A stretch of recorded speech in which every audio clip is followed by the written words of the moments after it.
Hai semuanya.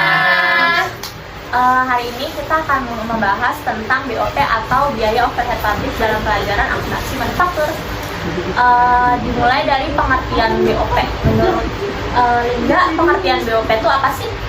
Menurut saya, BOP adalah biaya bahan penolong, biaya tenaga kerja tidak langsung, serta semua biaya produksi lainnya yang tidak dapat diidentifikasikan dengan mudah dibebankan secara langsung pada pesanan tertentu atau produk tertentu. Lalu, BOP itu digolongkan menjadi dua, yaitu BOP langsung atau yang disebut dengan Direct Departmental Overhead Expense adalah BOP yang terjadi di departemen tertentu dan manfaatnya hanya dinikmati departemen tersebut. Contohnya gaji mandor, biaya depresiasi mesin, dan bahan penolong. Terus ada BOP tidak langsung atau yang kita sebut Indirect Departmental Overhead Expense adalah BOP yang manfaatnya dinikmati lebih dari satu departemen, contohnya biaya depresiasi, pemeliharaan, dan asuransi gedung pabrik. Oke, dan sekarang tujuan penyusunan anggaran BOP ya. Tujuan penyusunan anggaran BOP itu ada dua. Apa aja sih, Sapri?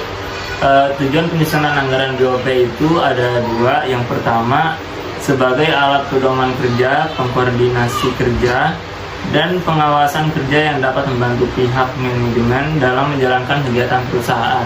Yang kedua apa?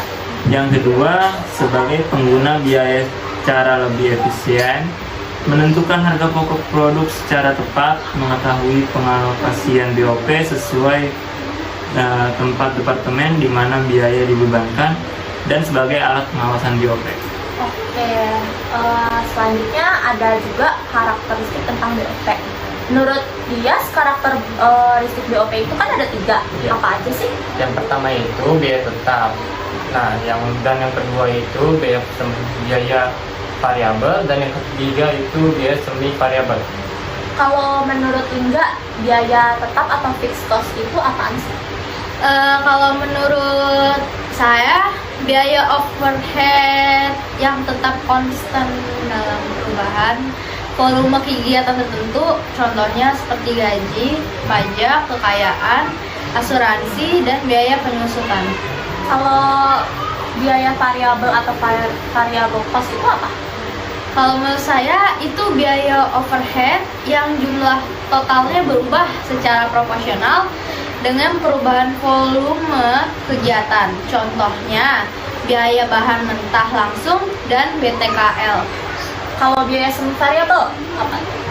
Kalau biaya semi variabel, biaya overhead yang jumlah totalnya berubah tidak proporsional dengan perubahan volume kegiatan, contohnya BTKL, biaya pemeliharaan, biaya peralatan, dan biaya bahan mentah tidak langsung. Oke. Kalau sekarang BOP itu kan banyak ya jenis-jenis biaya yang masuk kategorinya. Saya mau nanya ke Sapri, jenis biaya-biaya yang masuk kategori biaya overhead pabrik itu apa aja sih? Yang pertama itu ada biaya bahan mentah tak langsung atau yang bisa disebut bahan penolong. Yang kedua itu ada biaya tenaga kerja tidak langsung, termasuk gaji. Yang ketiga itu ada biaya restorasi dan pemeliharaan. Yang keempat itu ada biaya yang timbul sebagai akibat penilaian terhadap aktivitas tetap. Yang kelima ada biaya yang timbul sebagai akibat berlalu waktu. Yang keenam ada biaya overhead pabrik lain yang secara langsung menentukan pengeluaran uang tunai. Oke, ada 6 ya berarti ya. Oke, sekarang kita masuk ke menghitung tarif BOP. Menghitung tarif BOP itu ada 3. Yang pertama itu apa sih, Sapri? Yang pertama itu kita harus menyusun anggaran BOP. Nah, di sini itu ada 3 macam kapasitas yang dapat digunakan sebagai dasar pembuatan. Yang pertama itu kapasitas praktis, yang kedua kapasitas normal, yang ketiga kapasitas sesungguhnya. Kalau yang kedua apa? Kalau yang kedua itu memilih dasar pembebanan BOP kepada produk. Yang pertama itu satuan produk, dengan rumus tarif BOP per satuan sama dengan taksiran BOP per taksiran jumlah satuan produk yang dihasilkan. Terus yang kedua itu ada biaya bahan baku dengan rumus BOP dari BB yang dipakai sama dengan taksiran BOP per taksiran BBB yang dipakai kali 100%. Yang ketiga itu ada BTKL. BOP dari BTKL rumusnya sama dengan taksiran per taksiran BTKL kali 100%. Yang keempat ada jam TKL yang rumusnya BOP per jam TKL sama dengan taksiran per taksiran jam TKL. Yang kelima itu ada jam mesin dengan rumus BOP per jam mesin sama dengan taksiran BOP per taksiran jam mesin. Oke, jadi yang pertama itu ada satuan produk, yang kedua ada biaya bahan baku, yang ketiga itu BTKL atau biaya tenaga kerja langsung, yang keempat ada jam TKL, yang kelima ada jam mesin. Nah, yang ketiga apa sih, Bias? Yang ketiga itu menghitung tarif BOP.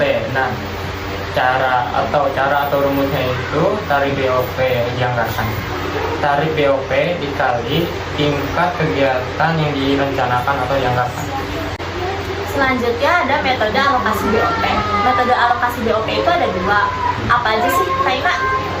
Metode alokasi BOP terbagi menjadi dua, yaitu yang pertama, metode alokasi langsung atau direct allocation method. Metode alokasi langsung digunakan apabila jasa yang dihasilkan oleh departemen jasa hanya dinikmati atau dimanfaatkan oleh departemen produksi, dan tidak ada departemen jasa lain yang memakai jasa tersebut. Yang kedua yaitu metode alokasi bertahap atau step method. Metode ini digunakan apabila jasa yang dihasilkan departemen jasa tidak hanya dinikmati oleh departemen jasa produksi saja, melainkan digunakan pula oleh departemen jasa lainnya. Oke, berarti metode alokasi BOP itu ada dua ya. Metode alokasi langsung atau direct allocation method. Yang kedua ada metode alokasi bertahap atau step method. Selanjutnya kita akan ke contoh studi kasus. Dalam ini saya bacain aja ya Kak. Dalam satu periode, PT Jaya Sakti mempunyai kapasitas produksi normal 3.000 unit produksi dengan 4.000 jam mesin dan 2.400 jam kerja langsung dengan tarif 4.000 per jam. Perusahaan juga menggunakan bahan baku 15 juta rupiah dan BOP diperkirakan 12 juta rupiah.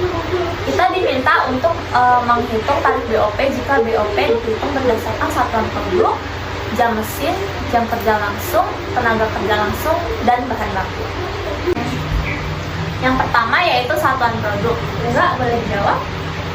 Satuan produk itu memiliki rumus taksiran BOP per taksiran jumlah satuan produk yang dihasilkan.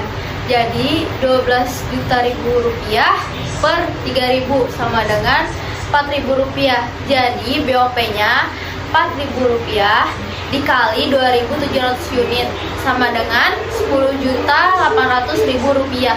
Oke, yang kedua itu ada jam mesin. Sapri, boleh dijawab?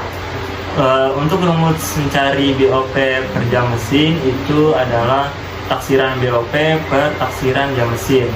Jadi 12 juta dibagi 4.000 sama dengan 3.000. Jadi BOP-nya 3.000 dikali 2.700 unit sama dengan 8.100.000. Yang ketiga ada jam kerja langsung. Boleh dijawab, Bias? Nah, itu rumusnya itu BOP per taksiran jam TKL. Nah, itu ada BOP-nya itu 12 juta per 2.400 sama dengan 5.000.